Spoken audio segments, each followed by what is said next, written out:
Beyond the Door by Philip K. Dick. Larry Thomas bought a cuckoo clock for his wife without knowing the price he would have to pay. That night at the dinner table, he brought it out and set it down beside her plate. Doris stared at it, her hands to her mouth. "My God, what is it?" She looked up at him, bright-eyed. "Well, open it." Doris tore the ribbon and paper from the square package with her sharp nails, her bosom rising and falling. Larry stood watching her as she lifted the lid. He lit a cigarette and leaned against the wall. "A cuckoo clock?" Doris cried. "A real old cuckoo clock, like my mother had." She turned the clock over and over. "Just like my mother had when Pete was still alive." Her eyes sparkled with tears. "It's made in Germany," Larry said. After a moment, he added, "Carl got it for me, wholesale. He knows some guy in the clock business. Otherwise, I wouldn't have—" He stopped. Doris made a funny little sound. "I mean, otherwise, I wouldn't have been able to afford it." He scowled. "What's the matter with you? You've got your clock, haven't you? Isn't that what you want?" Doris sat, holding on to the clock, her fingers pressed against the brown wood. "Well," Larry said, "what's the matter?" He watched in amazement as she leaped up and ran from the room, still clutching the clock. He shook his head. "Never satisfied. They're all that way. Never get enough." He sat down at the table and finished his meal. The cuckoo clock was not very large. It was handmade, however, and there were countless frets on it, little indentations and ornaments scoured in the soft wood. Doris sat on the bed, drying her eyes and winding the clock. She set the hands by her wristwatch. Presently she carefully moved the hands to 2 minutes of 10. She carried the clock over to the dresser and propped it up. Then she sat waiting, her hands twisted together in her lap, waiting for the cuckoo to come out, for the hour to strike.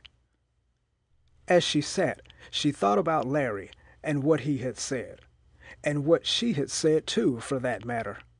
Not that she could be blamed for any of it. After all, she couldn't keep listening to him forever without defending herself. You had to blow your own trumpet in the world. She touched her handkerchief to her eyes suddenly. Why did he have to say that about getting it wholesale? Why did he have to spoil it all? If he felt that way, he needn't have got it in the first place. She clenched her fist. He was so mean, so damn mean. But she was glad of the little clock sitting there ticking to itself, with its funny grilled edges and the door. Inside the door was the cuckoo, waiting to come out. Was he listening? His head cocked on one side, listening to hear the clock strike so that he would know to come out. Did he sleep between hours? Well, she would soon see him. She could ask him. And she would show the clock to Bob. He would love it. Bob loved old things, even old stamps and buttons. He liked to go with her to the stores. Of course, it was a little awkward, but Larry had been staying at the office so much, and that helped. If only Larry didn't call up sometimes to... There was a whir. The clock shuddered, and all at once the door opened. The cuckoo came out, sliding swiftly. He paused and looked around solemnly, scrutinizing her, the room, the furniture. It was the first time he had seen her, she realized. Smiling to herself in pleasure, she stood up, coming toward him shyly. "Come on," she said. "I'm waiting." The cuckoo opened his bill. He whirred and chirped quickly, rhythmically. Then, after a moment of contemplation, he retired, and the door snapped shut. She was delighted. She clapped her hands and spun in a little circle. He was marvelous, perfect. And the way he had looked around, studying her, sizing her up, he liked her. She was certain of it. And she, of course, loved him at once, completely. He was just what she had hoped would come out of the little door. Doris went to the clock. She bent over the little door, her lips close to the wood. "Do you hear me?" she whispered.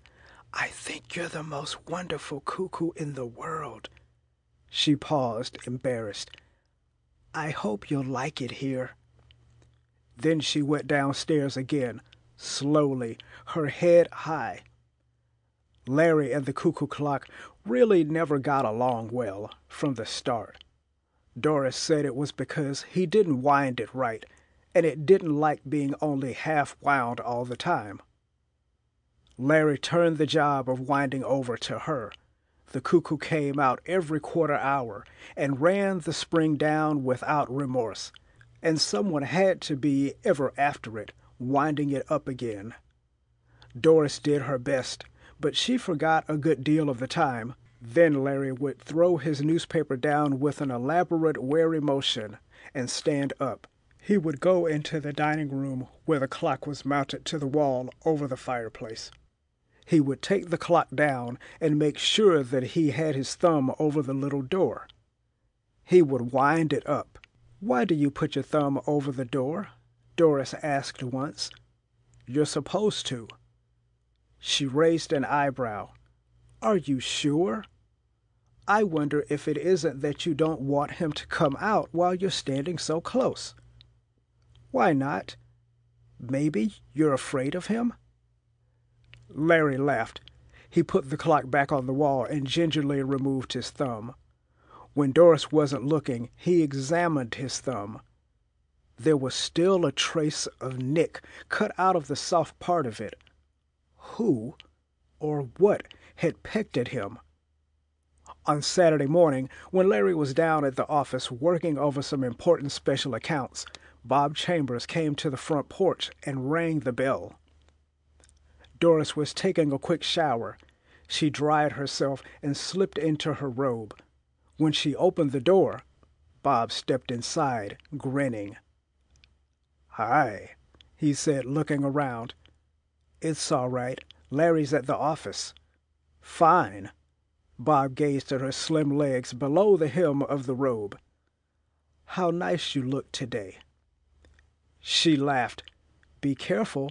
Maybe I shouldn't let you in after all." They looked at one another, half amused, half frightened. Presently, Bob said, "If you want, I'll—" "No, for God's sake." She caught hold of his sleeve. "Just get out of the doorway so I can close it. Mrs. Peters across the street, you know." She closed the door. "And I want to show you something," she said. "You haven't seen it." He was interested. "An antique, or what?" She took his arm, leading him toward the dining room. She stopped, wide-eyed. "I hope you will. You must love it. It means so much to me. He means so much." "He?" Bob frowned. "Who is he?" Doris laughed. "You're jealous. Come on." A moment later they stood before the clock, looking up at it. "He'll come out in a few minutes. Wait until you see him. I know you two will get along just fine." "What does Larry think of him?" "They don't like each other. Sometimes when Larry's here, he won't come out. Larry gets mad if he doesn't come out on time, he says." "Says what?" Doris looked down. "He always says he's been robbed, even if he did get it wholesale." She brightened. "But I know he won't come out because he doesn't like Larry. When I'm here alone, he comes right out for me every 15 minutes, even though he really only has to come out on the hour." She gazed up at the clock. He comes out for me because he wants to. We talk. I tell him things. Of course, I'd like to have him upstairs in my room, but it wouldn't be right. There was the sound of footsteps on the front porch. They looked at each other horrified. Larry pushed the front door open, grunting. He set his briefcase down and took off his hat. Then he saw Bob for the first time. Chambers! I'll be damned! His eyes narrowed. What are you doing here? He came into the dining room. Doris drew her robe about her, helplessly backing away. Bob began. That is, we. He broke off, glancing at Doris. Suddenly, the clock began to whir. The cuckoo came rushing out, bursting into sound. Larry moved toward him. Shut that din off, he said. He raised his fist toward the clock. The cuckoo snapped into silence and retreated. The door closed. That's better. Larry studied Doris and Bob standing mutely together. I came over to look at the clock, Bob said. Doris told me that it was a rare antique and that... Nuts! I bought it myself. Larry walked up to him. Get out of here. He turned to Doris. You too, and take that damn clock with you. He paused, rubbing his chin. No, leave the clock here. It's mine. I bought it and paid for it. In the weeks that followed after Doris left, Larry and the cuckoo clock got along even worse than before. For one thing, the cuckoo stayed inside most of the time. Sometimes, even at 12 o'clock, when he should have been busiest. And if he had come out at all, he usually spoke only once or twice. Never the correct number of times, and there was a sullen, uncooperative note in his voice, a jarring sound that made Larry uneasy and a little angry. But he kept the clock wound, because the house was very still and quiet, and it got on his nerves not to hear someone running around, talking and dropping things. And even the whirring of a clock sounded good to him, but he didn't like the cuckoo at all, and sometimes he spoke to him, he said late one night, to the closed little door. I know you can hear me. I ought to give you back to the Germans, back to the Black Forest. He paced back and forth. I wonder what they're doing now, the two of them, that young punk with his books and his antiques. A man shouldn't be interested in antiques. That's for women. He set his jaw. Isn't that right? The clock said nothing. Larry walked up in front of it. Isn't that right? He demanded. Don't you have anything to say? He looked at the face of the clock. It was almost 11, just a few seconds before the hour. All right, I'll wait until 11. Then I want to hear what you have to say. You've been pretty quiet the last few weeks since she left. He grinned wryly. Maybe you don't like it here since she's gone. He scowled. Well, I paid for you, and you're coming out whether you like it or not. You hear me? 11 o'clock came. Far off at the end of town, the great tower clock boomed sleepily to itself. But the little door remained shut. Nothing moved. The minute hand passed on, and the cuckoo did not stir. He was someplace inside the clock, beyond the door, silent and remote. All right, if that's the way you feel, Larry murmuring, his lips twisting. But it isn't fair. It's your job to come out. We all have to do things we don't like. He went unhappily into the kitchen and opened the great gleaming refrigerator. As he poured himself a drink, he thought about the clock. There was no doubt about it. The cuckoo should come out, Doris or no Doris. He had always liked her. from the very start. They had got along well, the two of them. Probably he liked Bob too. Probably he had seen enough of Bob to get to know him. They would be quite happy together, Bob and Doris and the cuckoo. Larry finished his drink. He opened the drawer at the sink and took out the hammer. He carried it carefully into the dining room. The clock was ticking gently to itself on the wall. "Look," he said, waving the hammer. "You know what I have here. You know what I'm going to do with it. I'm going to start on you first." He smiled. "Birds of a feather, that's what you are, the three of you." The room was silent. "Are you coming out, or do I have to come in and get you?" The clock whirred a little. "I hear you in there. You've got a lot of talking to do. Enough for the last 3 weeks. As I figure it, you owe me."